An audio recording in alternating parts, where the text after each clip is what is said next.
Shalom saudara, senang berjumpa dengan Anda. Dan hari ini kita ada dalam program yang luar biasa, program Quality Time. Kita hari ini akan membahas lanjutan dari video sebelumnya. Jadi Anda yang belum nonton, ayo nonton di bagian yang pertama. Kita berdiskusi atau share tentang menghadapi krisis. Di video yang pertama itu saya sharingkan tentang cerita tentang seorang janda, yaitu ada di dalam 2 Raja-Raja 4 ayat 1 sampai ayat yang ke-7. Dan poin yang pertama, bagaimana kita menghadapi krisis. Poin yang pertama adalah kita sadar dan berjaga-jaga. Sadar itu artinya kita sadar bahwa Tuhan itu tidak menjanjikan bahwa orang percaya itu ada di dalam zona nyaman. Tapi justru Tuhan menjanjikan penyertaan di dalam segala musim dalam hidup kita. Dan berjaga-jaga itu artinya kita selalu berusaha untuk dekat dengan Tuhan, membangun hubungan intim dengan Tuhan, berharap dan beriman kepada Dia, karena hanya Dialah sumber kekuatan dan hanya kepada Dialah kita itu bisa mendapatkan hikmat dan pengertian untuk keluar dari masa-masa krisis kita. Sekarang kita akan berdiskusi di poin yang kedua ini tentang menggunakan semua resources yang kita punya. Karena di dalam 2 Raja-Raja 4 ini menjelaskan bahwa ayat yang kedua khususnya ya. Di sini ayat ini berbicara tentang pertanyaan Elisa kepada janda ini. Elisa bertanya, apakah yang dapat kuperbuat bagimu? Beritahukanlah kepadaku apa-apa aja yang kau punya di rumah. Berkatalah perempuan itu, hambamu ini tidak punya sesuatu apapun di rumah kecuali sebuah buli-buli berisi minyak. Jadi poin yang kedua ini adalah untuk menghadapi krisis, kita itu harus menggunakan semua sumber daya yang ada.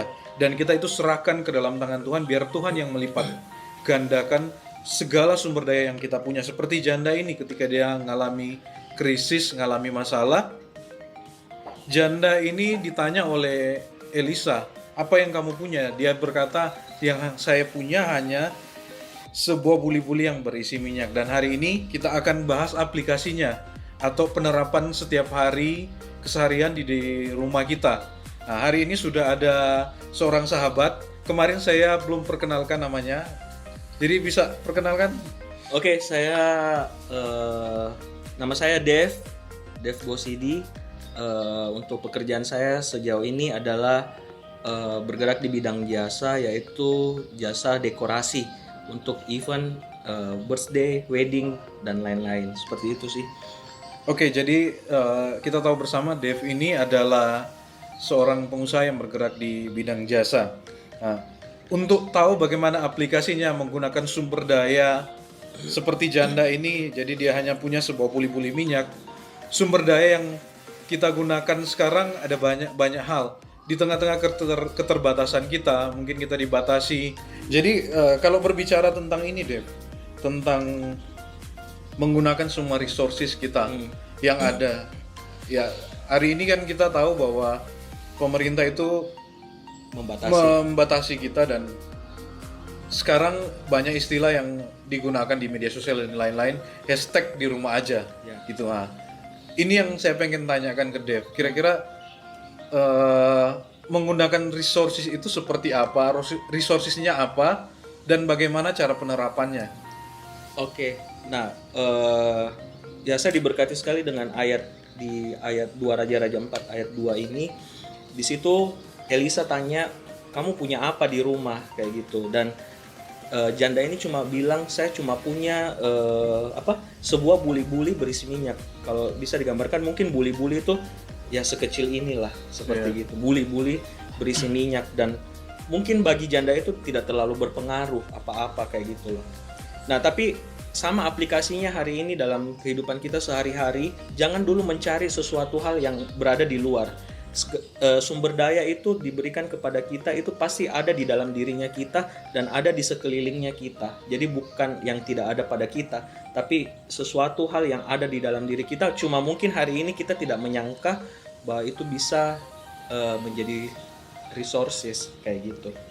Nah, mungkin aplikasinya contoh ya, kayak misalnya saya bergerak di bidang jasa dekorasi. Dengan adanya PSBB ini sejak dari akhir Maret lalu, pemerintah dan pemerintah daerah juga memberi himbauan untuk tidak boleh ada perkumpulan massa yang besar seperti itu, termasuk di dalamnya wedding. Otomatis beberapa klien saya yang ingin melaksanakan hajatan mereka, Iya ya, wedding kan. wedding, nah itu jumlah orang kan Iya, betul. cukup besar seperti itu.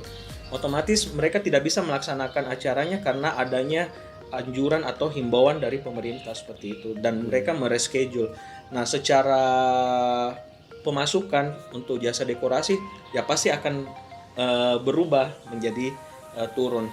Tapi waktu lalu saya coba merenungkan seperti itu. Tuhan, kira-kira apa yang bisa dilakukan, apa yang ada pada saya yang hari ini bisa saya gunakan untuk tetap bisa menjadi sumber daya untuk mengingat saya juga punya beberapa karyawan kayak gitu yang saya ya istilahnya mereka pegawai tetap saya yang saya harus memang istilahnya membiayai mereka seperti itu, menggaji mereka. Dan ya puji Tuhan, Tuhan bukakan satu hal bahwa dari apa yang kamu punya, kamu bisa sih sebenarnya tetap bekerja, kamu bisa juga tetap melakukan sesuatu walaupun itu tidak harus ke venue. Kalau kita dekor kan biasa kita datang ke venue, misalnya hotel lah atau ballroom kayak gitu. Nah, Tuhan kasih ide bagaimana dengan sumber daya yang kamu punya, coba kamu buat studio di kantor saya seperti itu, yang memang puji Tuhan masih ada space yang cukup untuk kita bikin beberapa backdrop. Jadi mengingat juga di Kota Palu ini untuk studio foto yang menggunakan backdrop atau latar 3 dimensi atau tematik itu belum ada kayak gitu. Dan Iya. dari situ saya punya ide, Tuhan kasih hikmat bahwa ini bisa kamu gunakan untuk tetap bisa menjadi pekerjaan yang baik seperti itu. Mengingat juga momen-momen saat ini keluarga-keluarga kan tetap mereka bisa justru mereka lebih banyak berkumpul di rumah, dan bisa menjadi tempat juga studio untuk mereka bisa foto keluarga seperti itu sih. Itu yang saya dapat dari apa yang sumber daya yang kita punya kayak gitu, bukan yang ada di luar kita yang kita mau kerjakan seperti itu. Iya. Karena memang kalau bicara tentang sumber daya juga ya, kalau kita baca dari kisah tentang janda ini memang dia masa-masa yang kepepet memang. Betul. Tetapi dia bingung mau ngapain. Ya. Sumber daya yang saya punya ini bahkan dia tak bisa lihat. Ya. Justru nanti ditanya oleh Elisa baru dia bisa ingat, oh saya hanya punya sebuli-buli berisi minyak. Ya. Jadi lewat masa juga yang kita alami sekarang, ini setidaknya menjadi pelajaran buat kita bahwa apa yang ada pada kita hari ini. Seperti kan waktu Yesus memberikan makan 5.000 orang yang kelaparan, Yesus tanya apa yang ada. Ya. Tapi murid-murid menjawab hanya ada 5 roti dan 2 ikan. Tetapi saya percaya ketika kita menyerahkan ke dalam tangan Tuhan sumber daya sekecil apapun, atau mungkin sumber daya yang orang nggak tahu ini bisa bermanfaat atau enggak. Bahkan janda ini mungkin dia enggak tahu bahwa buli-buli yang berisi minyak ini bisa bermanfaat bagi dia. Ya. Tetapi kalau itu kita serahkan ke dalam tangan Tuhan, pasti itu bisa berlipat kali ganda. Betul. Dan Tuhan itu bisa memberikan terobosan di area itu. Betul. Saya juga sangat diberkati dengan kesaksian dari Dev ini. Dia sekalipun usahanya sudah bisa dikatakan agak menurun ya Dev, tetapi dia nak menyerah dengan keadaan, dia menggunakan semua resources yang dia punya. Masih ada yang bisa Dev sampaikan atau sharingkan juga mungkin untuk memberkati teman-teman kita yang menyaksikan program kita, atau bisa aplikasi-aplikasi sederhana mungkin yang sebagai pengusaha Dev bisa, atau ada ide-ide yang Dev sempat kepikiran untuk diterapkan, bisa dibagikan juga kepada teman-teman agar mereka bisa diberkati dan mereka juga bisa mengikuti jejaknya Dev sekalipun di masa yang sukar ini. Oke, untuk referensi usaha ya, maksudnya gini, pertama-tama kita harus sadar dulu bahwa kita itu tidak pernah sama sekali dibiarkan tanpa sesuatu di dalam hidupnya kita. Itu kunci yang pertama, kita harus sadar. Kalaupun kita merasa sekali kita tidak punya sesuatu, ingat kita masih punya Tuhan. Itu yang pertama, jadi kita harus ingat itu. Nah, yang kedua adalah sebenarnya banyak sekali pekerjaan, ada beberapa usaha yang memang kita bisa lakukan di tengah situasi yang istilahnya kita bisa bilang termasuk krisis ya, di mana seluruh dunia juga mengalami hal yang sama kayak gitu. Tapi ada beberapa usaha yang bisa tetap kita jalankan walaupun kita berada di rumah kayak gitu. Nah, ini yang pas ini. Contoh-contohnya dan mungkin kalau bisa ada aplikasi sederhananya deh. Ya, contoh sih. Jadi salah satunya itu pertama ya jenis usaha dropship istilahnya kayak gitu. Dropship itu apa? Nah, dropship itu lebih kepada kita menjual sebuah produk di mana produk itu sebenarnya bukan punya kita, tapi kita jualkan produk itu dan nanti yang mempunyai produk itu yang mengirimkan langsung kepada pembelinya kita seperti itu. Menarik juga ini sih. Iya. Berarti nggak butuh modal ya? Iya, nggak perlu sama sekali. Jadi perlu sih perlu paket data ya, tapi kan dengan gadget yang kita punya bukan cuma sekedar mencari berita dan sebagainya, tapi kita bisa gunakan itu untuk menghasilkan sesuatu seperti itu. Nah, meskipun kita tidak bisa untuk memproduksi atau kita tidak punya barangnya kayak gitu, tapi kita tahu kita punya teman atau mungkin kita punya kerabat yang mempunyai barang itu, tapi mereka kesulitan juga untuk memasarkan seperti itu. Nah, kita bisa membantunya dengan cara kita membantu menjualkan produknya secara online, entah itu pakai terserah dari platform apapun, bisa dari Instagram, bisa dari Facebook, bisa dari WhatsApp dan sebagainya seperti itu. Jadi mungkin dengan cukup memposting sebuah gambar dengan harga yang mungkin sudah dikonsultasikan sebelumnya antara kerabat Anda, pemilik barang itu, pemilik produk itu dengan Anda untuk dapat harga yang pasnya, di mana Anda juga bisa menjual dengan mungkin menambahi sedikit keuntungan seperti itu. Jadi ada banyak sekali dropship ini juga saya pernah juga produksi sebuah istilahnya kayak sablon custom seperti itu, di mana kita yang memproduksi dan ada beberapa klien kami itu yang hanya menggunakan istilahnya mereka menjual produk kami itu dengan sistem dropship seperti itu. Jadi kita tidak pernah tahu siapa yang pesan sama dia jualnya berapa, tapi intinya dia pesan ke kita dan kita yang mengirimkan barangnya, dia terima payment dan payment itu langsung diteruskan kepada kami kayak gitu. Jadi dan cukup banyak juga yang berhasil. Even dia cuma tidak punya modal apa-apa, cuma punya paket data dan handphone pastinya. Ya menarik juga sih usaha ini, dan ini bisa dilakukan di mana aja, termasuk di rumah ya. Sangat bisa dilakukan di rumah. Yang penting ya kita punya koneksi internet aja. Yang penting di rumah ada jaringan ya. Betul. Itu sih. Dan paket data juga sekarang kan murah. Iya, betul. 50.000 mungkin sudah bisa dapat berapa 10 giga dan sebagainya kayak gitu, dan itu saya pikir kita masih bisa jangkau hal itu. Iya, menarik juga sih. Ya.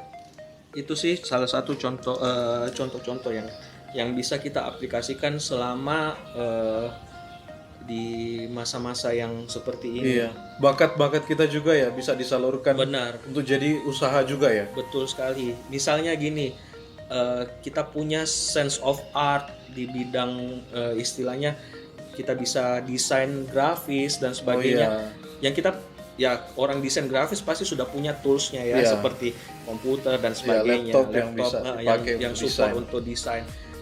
Di momen-momen seperti ini di mana waktu begitu berlimpah ruahnya, harusnya itu ide lebih banyak keluar seperti itu, dan desain-desain itu bisa Anda jual untuk apa ya? Untuk bisa diaplikasikan ke berbagai media kayak gitu. Misalnya entah itu desain logo atau desain campaign tentang bagaimana dari pemerintah untuk social distancing, tentang bagaimana menjaga kebersihan dengan mencuci tangan dan sebagainya.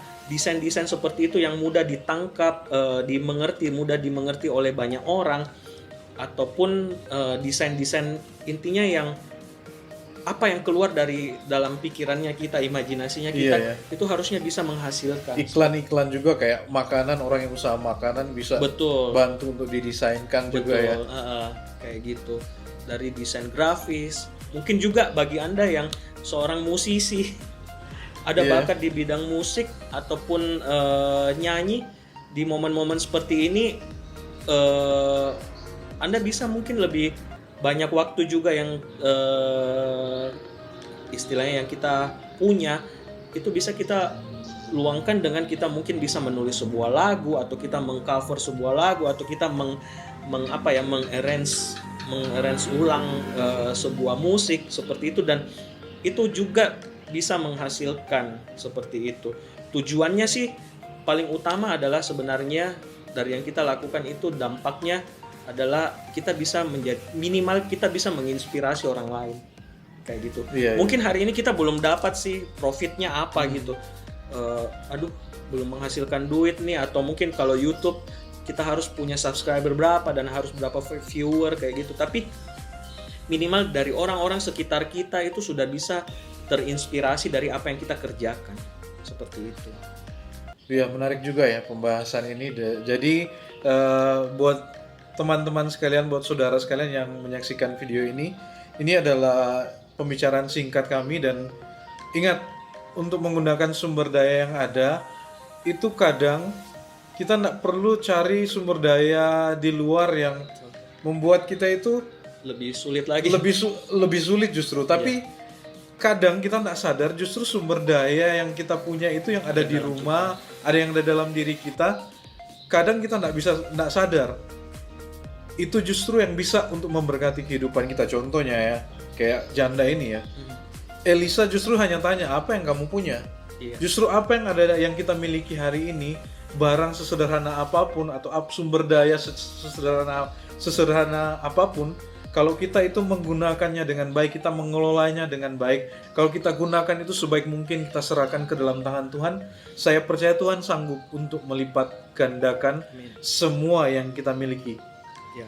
Jadi ingat, gunakan semua sumber daya yang kita punya dan serahkan itu sama Tuhan. Maksimal lah, jangan jadi orang percaya atau orang Kristen yang pasif, tapi jadilah orang percaya yang aktif. Ini dulu pembahasan kita, nanti untuk masih ada sesi ketiganya, poin ketiganya, yaitu poin bagaimana kita mengembangkan diri kita di masa-masa yang sulit seperti ini. Jadi jangan lewatkan untuk video selanjutnya.